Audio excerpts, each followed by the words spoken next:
I want to tell you about a recent event that just happened at Fort Hood, Texas. In the military, there was one man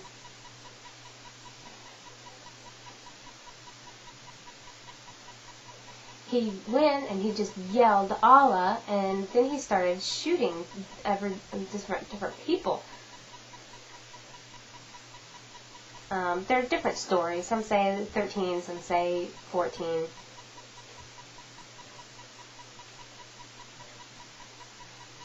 It was hard to catch the finger spelling of the name. That was comprehension, and because I also know a little bit about the background of this, I know that it's not an American name, it's more of a foreign name, so I kind of put myself up to where I wasn't going to be able to get it. I set myself up for failure there. Different women complained about what happened, and they saw the man just shooting everything.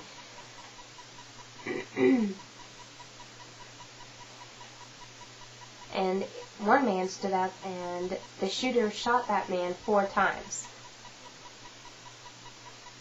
He had just recently transferred from another clinic, a psychic hospital in the military. He's a psychiatrist. He had just recently transferred to Fort Hood.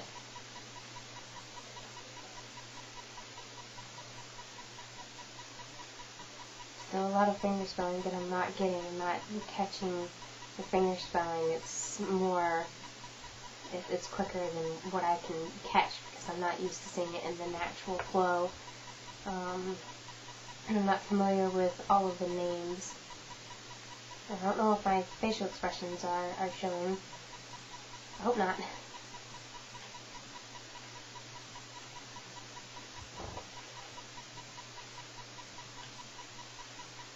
Some think maybe that they needed counseling, he was confused or depressed or different reasons. We really don't know. But he yelled that word, Allah. Well, I'm going to tell you what it means. It means that God is great. He was a Muslim man. And he yelled that and then started shooting. Why? I really have no idea. Before that, there are different instances of weird occurrences that happen.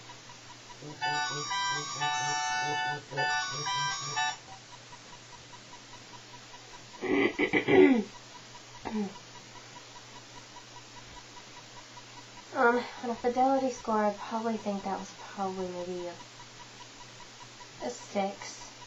From 1 to 10, probably a 6.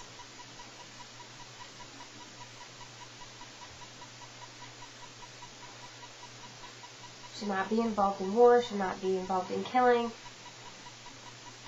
He was the only one involved with that. There were some others that kind of looked at him a little bit awkward, but that was there. And they're not sure if they understood if he was depressed or not, and so they started analyzing him, and the doctors, he started writing prescriptions for himself and for depression. And sometimes that medicine can cause a feeling of violence or, people doing wrong things to them. But it's still really, it's hard on them.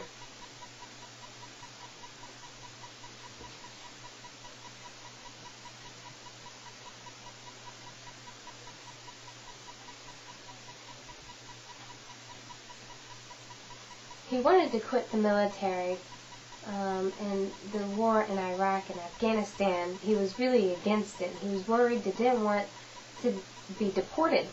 Didn't want to be involved with that. So he hired a lawyer who's experienced with military law, and he wanted to quit the military. And he tried and he struggled for a while. And he feels that it was religious persecution. It was against his religion to be involved in the war in the Middle East. He was feeling very conflicted, and he really wanted out of the military.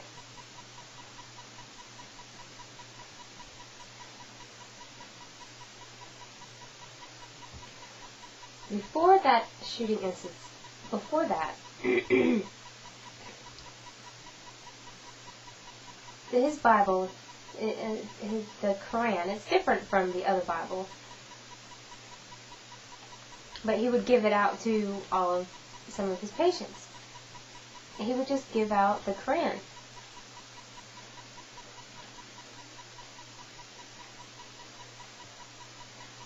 I feel life wouldn't continue, and he couldn't live, wouldn't kill himself, or do something.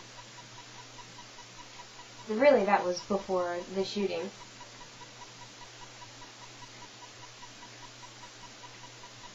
Now he remembers the death. He doesn't really care. He went to a psychic hospital, and he stayed for a while.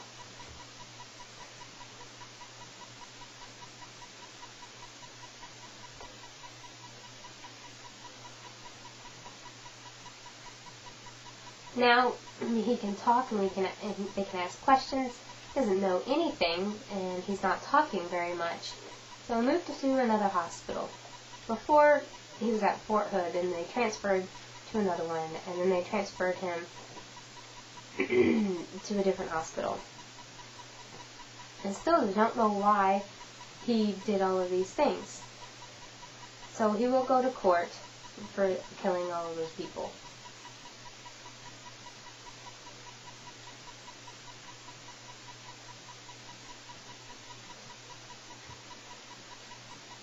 In the Fort Hood area, people pray for their families and pray for. They also pray for the shooting.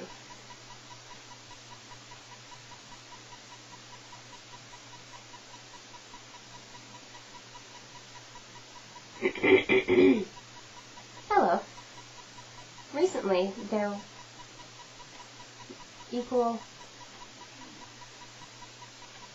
at the video relay service, there are 8 different companies. There are different states. And how does it all work? Well, before they set up the video relay. It was really convenient. It was easy for deaf people to call and talk. It was really easy. And some set up in different areas, different states. Well, what happened was they would call with the TDY, they would call with the relay, and an interpreter would show up on the screen. The deaf person would give the phone number, and the interpreter would do it. Well, they got an answering machine. They continued that for about an hour. And the interpreter didn't say anything, and so the deaf person just kind of sat there waiting an hour, 2 hours, reading, waiting, and continuing. And another way to do it is you can call that number, and you can hold. And just continue holding for hours and hours and hours.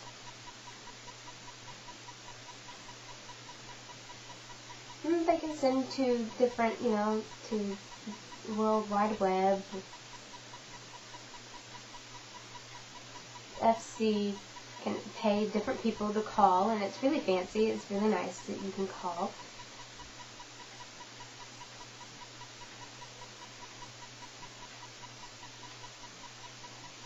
I was wondering how, and the deaf people got more phone calls, and then they would start checking on that.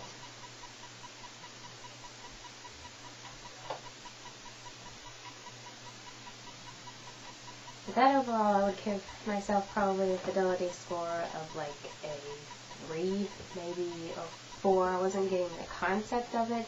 For the segment before, for the P, I'd probably give myself a 4 or a 5 on the fidelity score.